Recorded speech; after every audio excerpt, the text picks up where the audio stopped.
Song for the Imps. How about a song for the Imps? There we go then.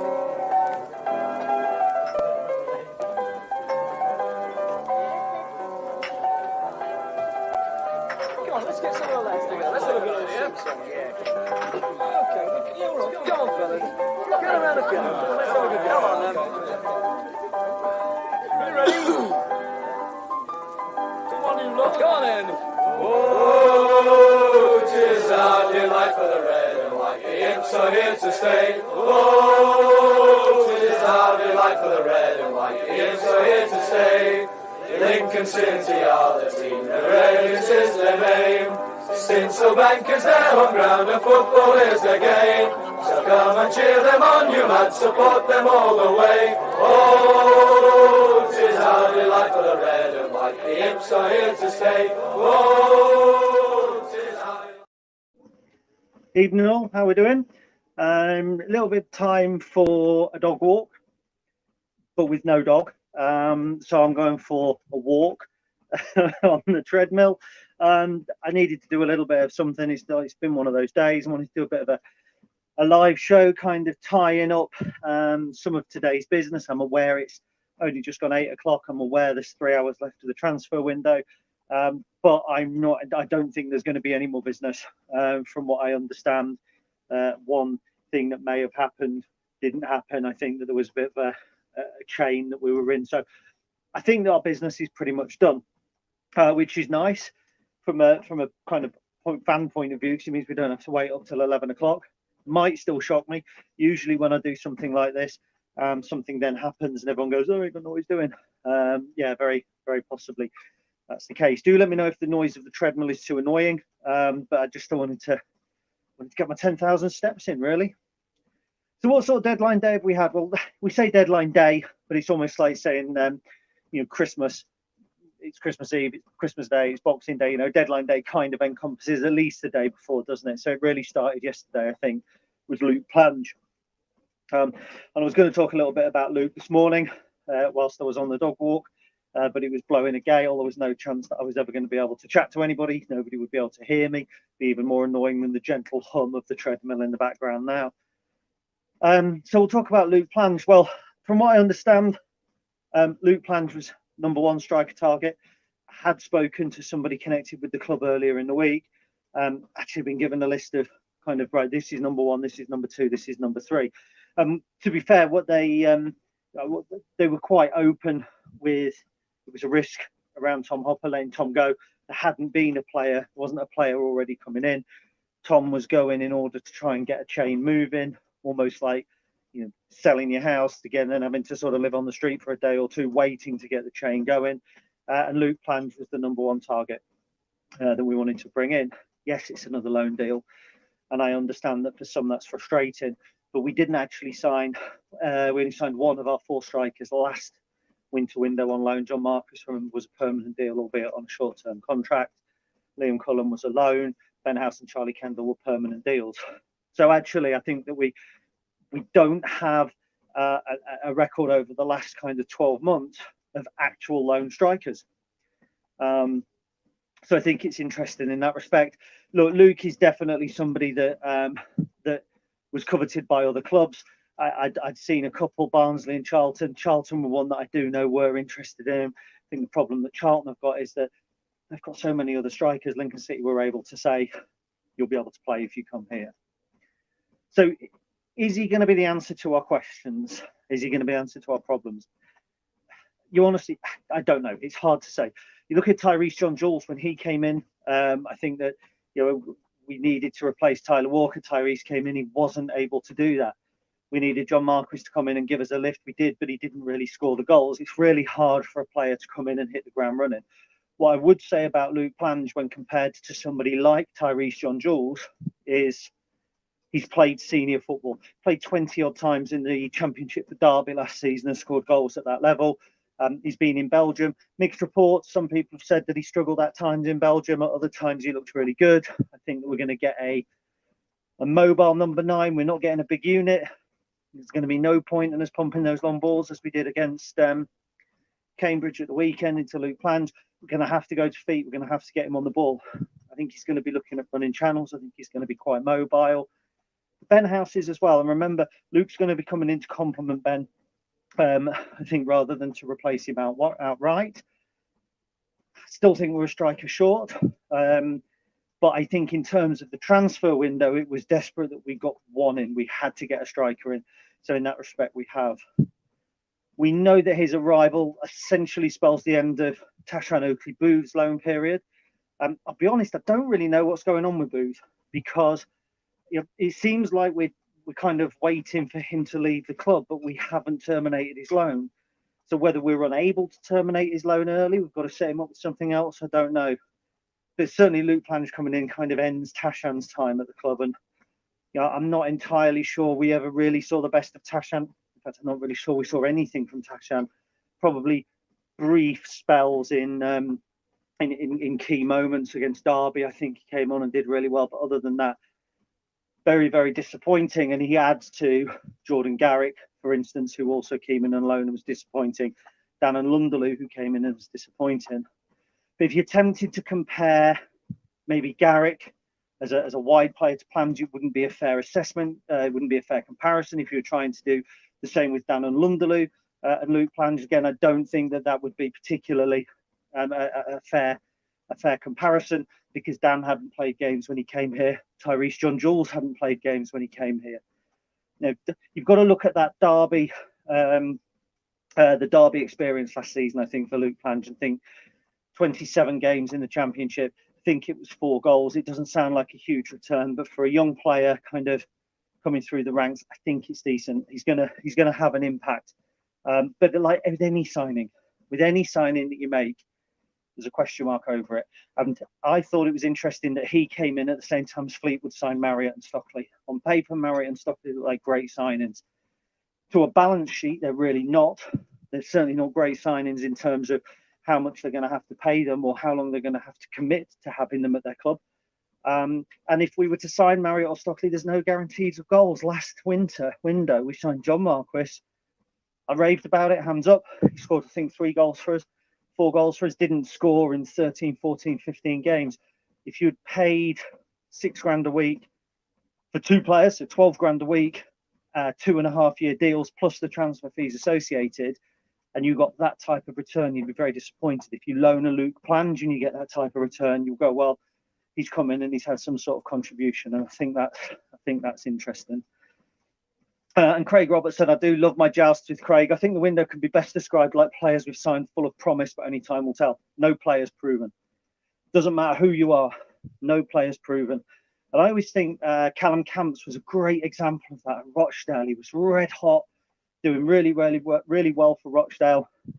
Moved to Fleetwood, just didn't do it, and he's kind of just disappeared a little bit now. And nobody's proven. Nobody is guaranteed to do well. Every player's promise. Stockley and Marriott is promise at Fleetwood. Yes, you can say that they've scored goals in the past, but you can also say they've had long barren spells in the past as well. Big risks. Plange is a centre forward. He's a 9. Or you're playing as in a 2, I think, in a 10. So almost certainly you wouldn't want to be seeing him playing out wide at all, I don't think. So that's Luke Plange. That's the striker. I understand that people were hoping for Tyler Walker, the same guy that did his ACL in November, but that's not like facts getting in the way of things. At the end of the day, I'd like to see us sign a big name striker, as we did last winter window. Of the ones that we signed last winter, who's actually gone on and done the best for us? Ben House, probably. John Marquis has scored a few, but Ben House looks like he's got the potential. So we signed a player with promise, and it's come to fruition. And I think we've done that with Dylan Duffy as well. Now, Dylan Duffy is the youngster that we've picked up from UCD, which is University College of Dublin, a professional football team playing the top flight over there. Duffy was a youth at Shamrock Rovers before he went to Dublin. I'm just going to slow this down a little bit. Whoa, don't want to fall off it. So he's kind of come through the ranks at Shamrock, who we know are the kind of Irish equivalent of, I don't know who you want, Celtic, biggest club one of the biggest clubs in the country. Gone to UCD, 4 goals, 3 assists last season, which is decent for a young player.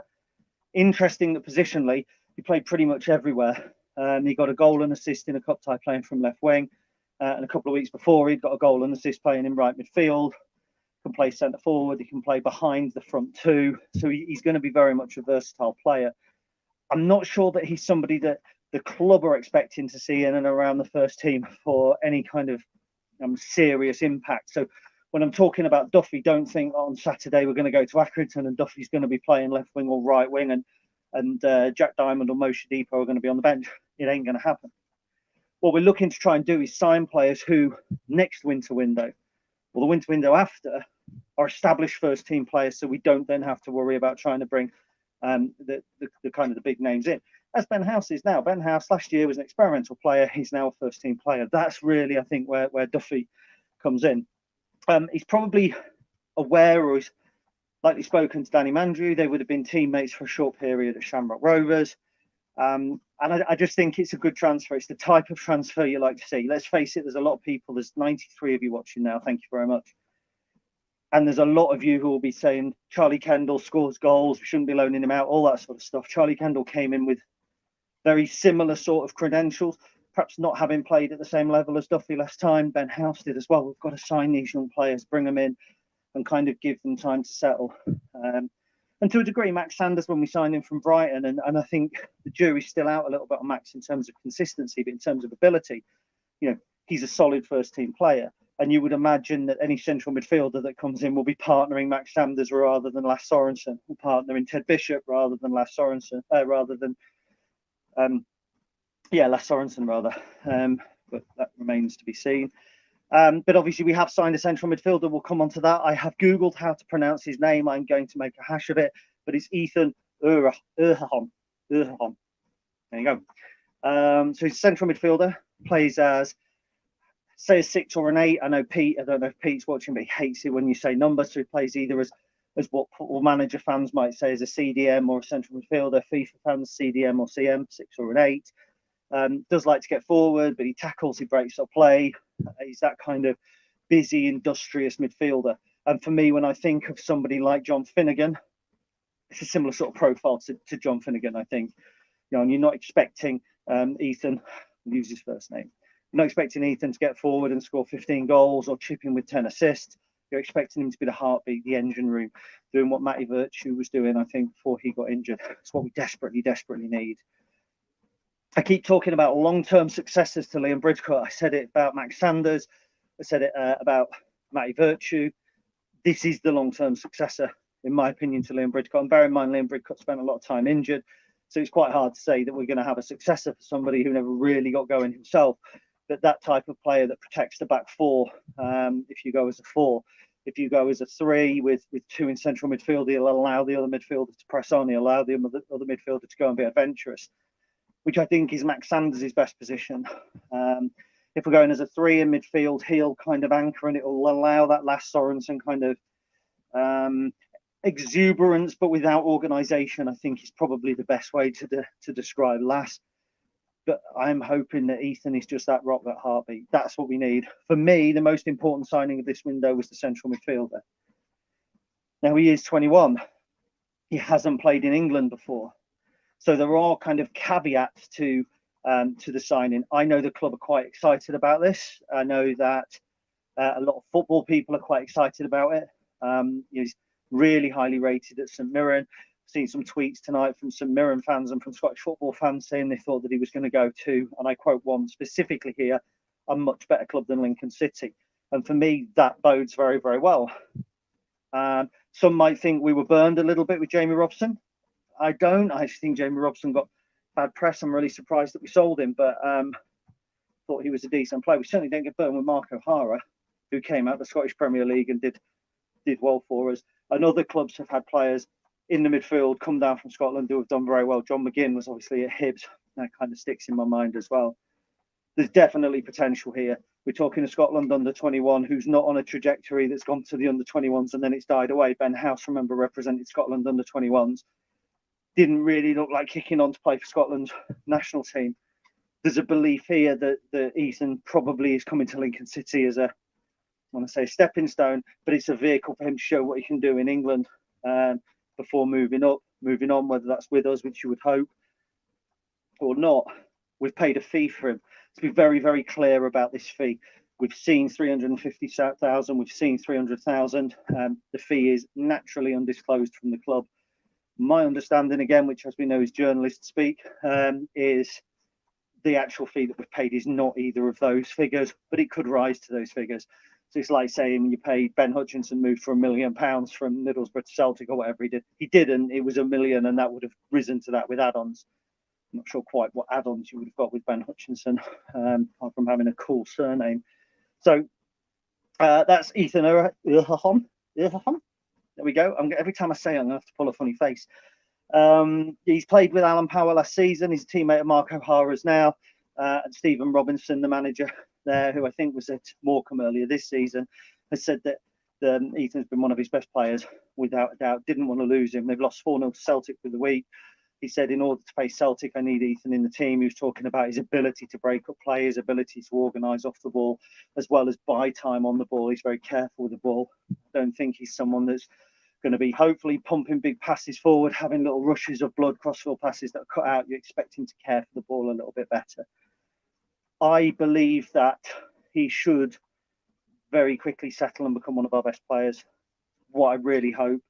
I'm not basing that, pretending that I've seen a lot of him, but from what I hear, from what I understand, from the transfer fee, from everything, all the buzz around him at St Mirren, this is a player that we've signed to go straight into the central midfield on Saturday and stay there, to play every game. And you can liken that probably to what we've done to Paddy O'Connor. Paddy O'Connor came in from Bradford to sit at centre back and to play every game and to become part of our team, and he's part of that kind of spine now. And so you expect Ethan to be that as well. They probably expect going forward somebody like Danny Mandrew to sit ahead of them. I think especially if we're going to go in a kind of a I don't know what you call it. I mean a 4-5-1 we've played recently, possibly. And tactics and formations I think tend to be overrated because they change during games. But if you're going to be changing tactics, if you're going to be changing your approach, you still need some consistency. And part of that consistency has got to be a key player breaking up play, taking responsibility, covering at the back when the defenders are pressing forward. If a wing back presses forward and there's a gap, you want him to be there. You want him to be covering that gap. You don't want there to be spaces on the field. It's his job. I always used to like Liam Bridcut liken him to water. That if Liam Bridcut, you could pour him over a defence, and if there was cracks, he'd drop into it like water. That's what we want out of Ethan. There's every suggestion he should do it. 21 years old, 100 games. So imagine that, 21, and he's already played 100 games. 82 of them starts in Scotland's top flight, and you can judge Scotland's top flight how you wish. You may say, well, Alan Power went from the fringes of our National League team to Scotland's top flight. Yes, he did. But then you've also got Celtic and Rangers there, who Rangers a season or two ago went straight into a European final. So it's an interesting league to come out of. So they're the three that have signed. The other one that I believe that there was conversations, certainly on social media and certainly from Portsmouth media, was Rico Hackett-Fairchild. I'm not aware of him coming to Lincoln City. Whether there was a potential or not, likely, I suppose. But I think Pompey said that at one point he was going to be able to go and then he wasn't. Sounds to me like they were in a chain, and sounds to me like their chain has broken down and they're now not going to let him leave. As I understand it, he's entering the last couple of months of his contract. He'll be free in May if he's somebody that we like. It may be something that we revisit. Who knows? It's 8:30 now. By 11 o'clock, that might change. But I do know that a permanent transfer has an awful lot more paperwork attached to it than a loan transfer. So it's very unlikely if it gets to 10:30 that you're going to make a permanent transfer if you are not already some way down the line with it. And discussions that I've had today suggest that we're not that far down the line with any player on a permanent deal at this stage in the day. So it'd be very, very hard for a permanent deal to transpire from nowhere and suddenly happen. The same goes for outgoings. Everyone talking about the outgoings, the players that were going to leave this winter window. You know, there's always somebody linked with Grimsby. Well, once again, nobody's gone there. Charles Burnham remains a Lincoln City player. Tom Hopper, I don't think was ever going to Grimsby. Regan Poole remains. Highly likely now that we either begin contract discussions or he goes in the summer. Either way, he's going to be vital for us in League One for the next couple of months. So let's face it, it's about survival. I think that's probably where we are in terms of Regan Poole. There have been some exits. Freddie Draper and Alicia Huey have gone to Drogheda. Now, I think the Drogheda loan was really good for Sean Rowan. He left.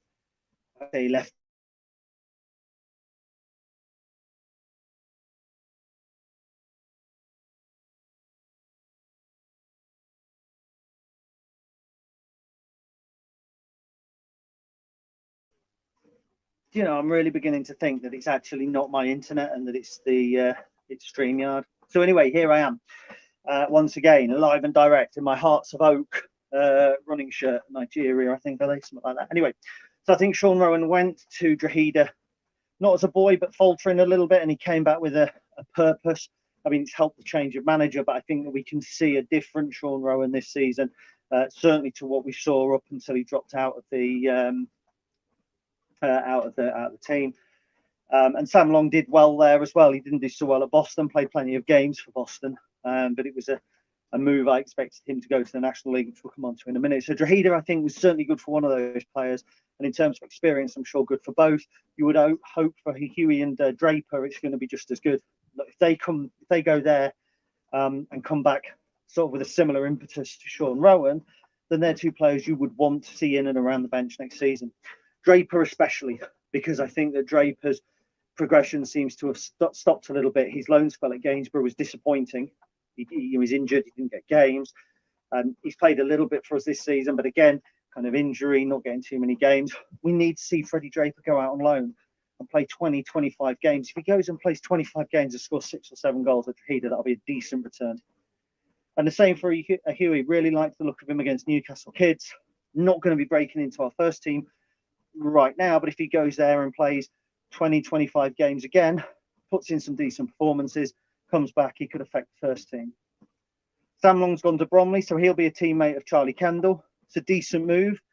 Bromley have just had their loan keeper from Arsenal recalled, so there's the potential to play. They've got Reece Charles-Cook there, who I think was a keeper who threw the ball in his own net against us a few years ago. So, you know, there's a chance that he'll play. Andy Woodman is there, I'm told, who is a top goalkeeper coach. So it gives him an opportunity to work with somebody else as well. So I think that could be positive for them. So let's go through some of your questions and comments, and I'll try and keep it brief. This is going to be challenging because I always struggle to balance on a treadmill. So I'm not going to say hello to everybody, but thank you if you are on. Although Adam Ball says he only tunes in for Charlie. Well, he's downstairs asleep, unfortunately. And Chris Needham says, Rico, not yet, mate. You'll have to hold off on that. Charlie Beeston says it's fair to say we've ticked the required boxes. I think there'll be some discussion around that because I think there'll be one or two people who would like to have seen an experienced striker come in. Whether that is a route to success or not, I don't know. Did we see massive uplift with John Marquis last season? And initially, yes. Didn't score many goals that stand out, I think, apart from the Sheffield Wednesday game. So, but I think the jury will be out from some supporters on whether this has been a transfer window that classes as success. Some people might like to see more experience in the midfield area. I think that it is promising. I think it's a promising window. But I try not to judge transfer windows and players until they've played some games for us. You know, you can just kind of give an idea. Gav Hughes, no, it wasn't Craig Hobson who signed, but apparently Gav was speaking to a Derby fan on site today, said that Plange is decent, will score goals. Craig Robertson says, I think the window can be best described like the players we've signed, full of promise, but only time will tell. Jason Gill says, good evening, mate. Do you think that's it or one more? I think that's it, personally. I think that's it.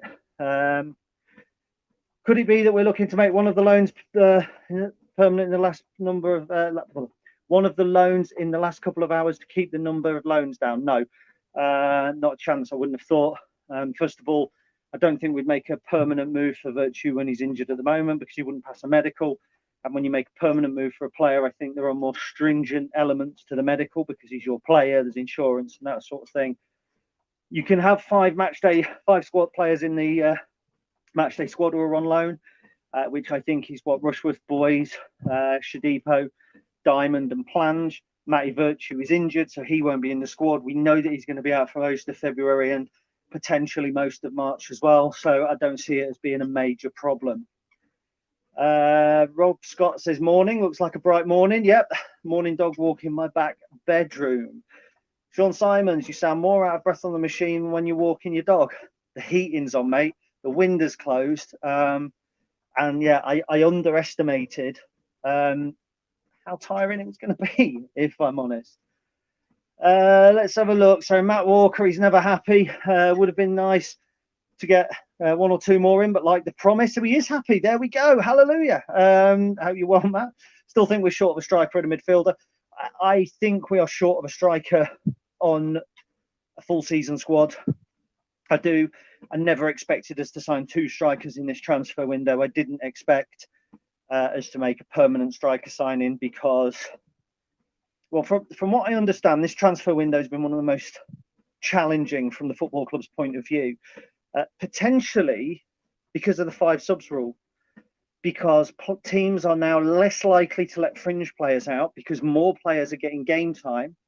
So it's harder to attract players away from clubs with the promise of game time because more players are getting game time. And because because teams can bring on 5 substitutes, there's more likelihood that they're going to go over and above on a higher number of players than they would have done.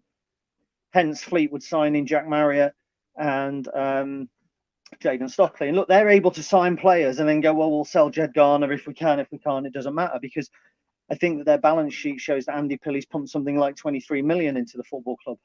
We haven't got 23 million to pump into the football club. You know, we're a sustainable football club. We're not looking to waste money. So, but it sounds like it's been very challenging. You know, we work within a wage structure to keep the football club as solvent as we possibly can.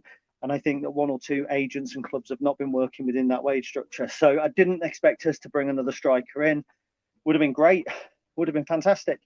Would have been great to have brought another midfielder in as well. But you can get to a point where you're oversaturating. And if the players you're bringing in aren't playing and you've made promises to them, it then makes it harder to kind of bring them in later on. I think that's partly why Tom went out for Luke to plans to come in to kind of clear the way for him.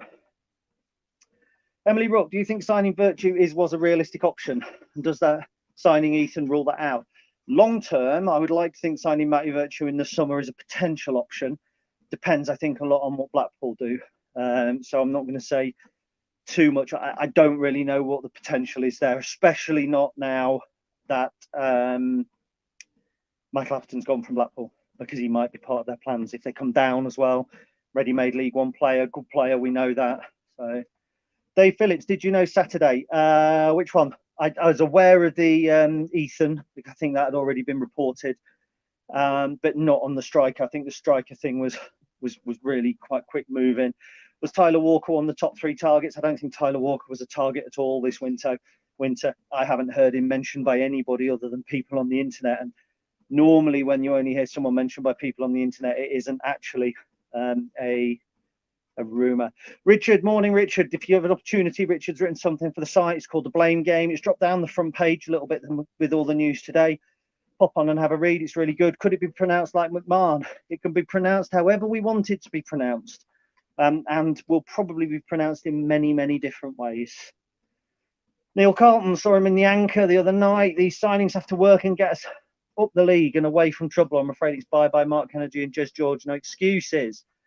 But if they do work and we do get away from the bottom, or we are not relegated, it's got to be kudos to Jess George and Mark Kennedy. And it works both ways.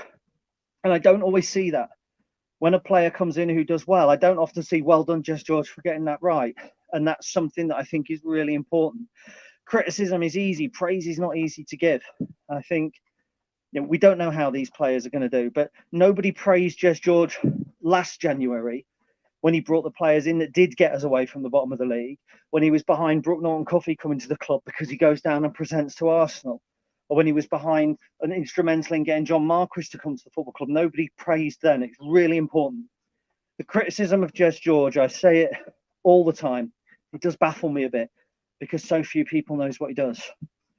And I keep saying to people, if you're going to criticise Jess George online, but you can't spell his name and it's 3 letters, his first name, don't do it. And to be fair, Neil has got it. I've seen so many different spellings of Jez and George. If you can't spell his name, don't criticise him because you don't know what he does. Clearly. Pete Bowl, great live chat. Love catching up on all the new players. Stato, thank you, Pete. I appreciate that.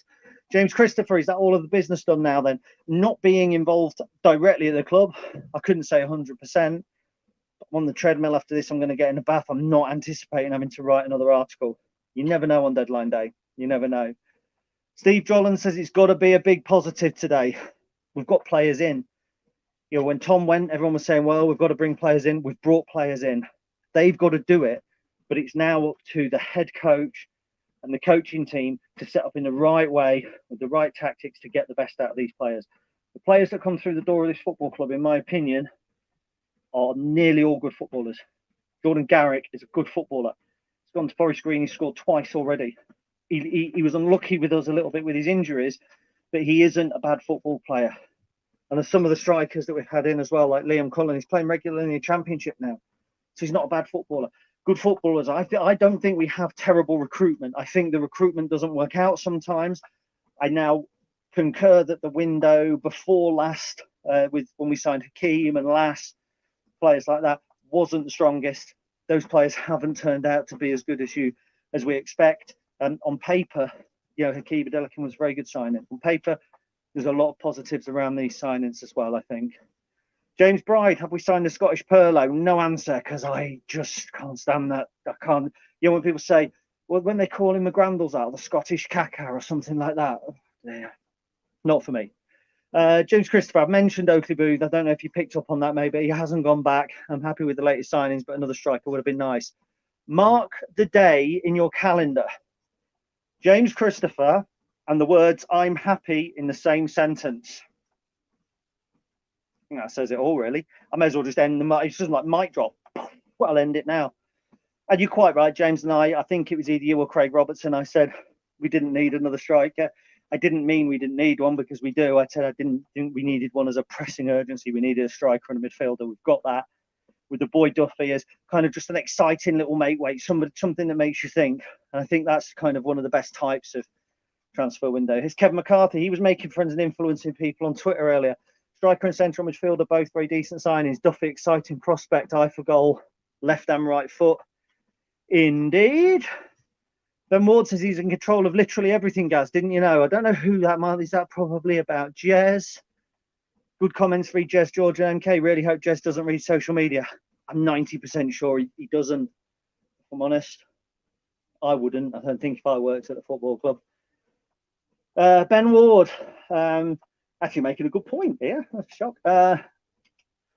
Watching players go elsewhere and see them smash it surely suggests that the recruitment team saw the right things. It was down to how they were used. Yes, it did. I mean, again, whether it's long term or not, I don't know. Players can score quick goals at the football club and then fade away, which is potential. But I don't think recruitment over the last 18 months or so has been that bad. You know, I don't think Lass has worked out at the moment. I don't think Keeb worked out. I think Chris Maguire was a very poor signing in that window. Dan and Lunderloo on paper looked brilliant, beat a lot of clubs to his signature. Didn't do it here. But again, I think was a little bit unlucky with injuries. We didn't sign him injured. He got injured very early. Lewis Fiorini did very well. And then in last winter, Brook Norton-Cuffy did well. I thought Morgan Whittaker did all right. I know people have a pop at him. I thought John Marquis did all right from the start, and then kind of faded a little bit. But the last window was praised. Our points per game didn't change at all. So you can bring anybody into a football club. I say it, there are no such thing, in my opinion, as really good or really bad players. And some players will do well at one place and not at others. Paul Mullen's a classic example. Look at Paul Mullen. He did nothing up until Cambridge. And then they just found a way to get the best out of him. So Neil Tunstall, holding on to Regan Paul this window would be an important decision too with these incomings. Yeah, as I understand it, I think that is going to happen. So I'm quite interested in that. I think I'm pleased that James is laughing. He's in a good mood, people. Dave Phillips, lol. Yep, I know what that's lol in that. Oh, and here we go. 69mega.com looks like we found a girl for me. Winner. I hope she likes sweaty ginger men on treadmills. So look, that's that. There may be something else, but I'm not expecting it. I don't think the club are expecting it as well. So the transfer window is going to close. We've brought a striker in. We've brought a midfielder in. We've brought a wild card attacker in.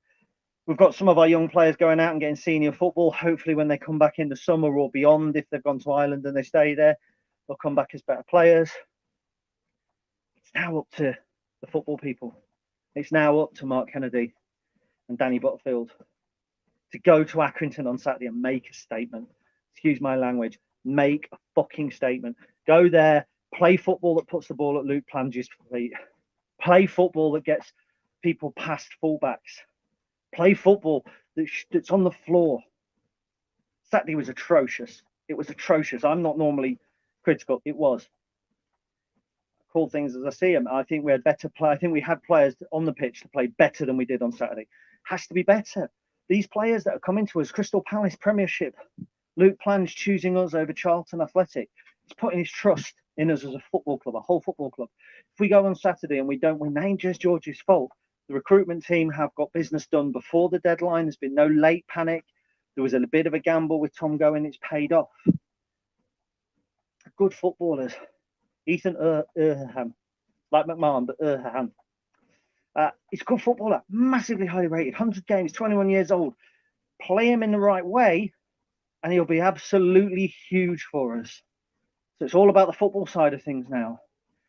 I firmly believe, and I've said it for a long while, I don't think that there is dark shadow and influences at the club taking the club down. I don't think that there's people bleeding a living out the football club at the back of the club. There are a lot of suits and ties. And in football, suits and ties promote distrust. They always do. I've been lucky. I've spoken to Jess. I've been to his presentations. I've been lucky. Liam is really open and chats. Liam is a good person at this football club. What he's done for this football club should never, ever be underestimated. And when he moves on, the football club will be poorer without him. Jess George has flown to Ireland to watch Dylan Duffy. He's driven to Scotland to personally persuade Ethan to come and sign for us, which other clubs apparently, by the reading the lines, have not done. He's doing his job. The whole recruitment team pick these players. Jez doesn't stick a pin in a map or doesn't go Football Manager, search some attributes and go, we'll sign him. There is a huge amount of work goes into signing these football players. If we don't line them up the right way, if we don't put them in the right formation, if we don't give them the right instructions, they will fail. And that's what we've got to do. That's now, all the focus is on that. Personally, right now, I don't want to hear criticism of Jez George between now and the end of the season, because there's nothing he can do to influence what happens from this point onwards. It's down to the playing staff. Really, really important. So a really interesting table this last week. It was performance against top half, performance against bottom half. Against teams in the top half, we're the second best team in the division. I think it was behind Sheffield Wednesday, but I might be wrong. Against teams in the bottom half, we're the worst team in the division. We need to correct that. We need to find a way to beat these teams at the bottom half. I believe that we've got some players now who can help us do that. And I think when you think about Plange, Ben House, Danny Mandrieu, Jack Diamond, Shadipo, Midi Shadipo, even Charles Burnham, I think he's a decent football player. Teddy Bishop, these are players that should be able to create and score goals at League One level. We're solid at the back. We don't look like conceding. The sad thing is, on Saturday, we looked like we were only one or two mistakes, one or two missteps away from being a side in real relegation danger. The truth is, we're only one or two nice passes, one or two touches, one or two smart moves, one or two better players away from being a top 10. This is not a good League One. Let's not kid ourselves. It's not. We haven't won since November the 19th in the league. We're still 6 points off the bottom. What does that tell you about the teams around us? They're just as bad. They're just as bad. I think that we've got the right setup behind the scenes to make us a 10th, 12th, 13th place team in this division. Fingers crossed we begin to see that. Enjoy the rest of your deadline day. If anything happens, I apologise for seemingly misleading you. There won't be a dog walk tomorrow, I don't think. I might do one, depends. But there will be a podcast on Thursday. That's Ben and Chris. So if you like Ben and Chris, if you like your podcast without a little bit of ginger, tune in.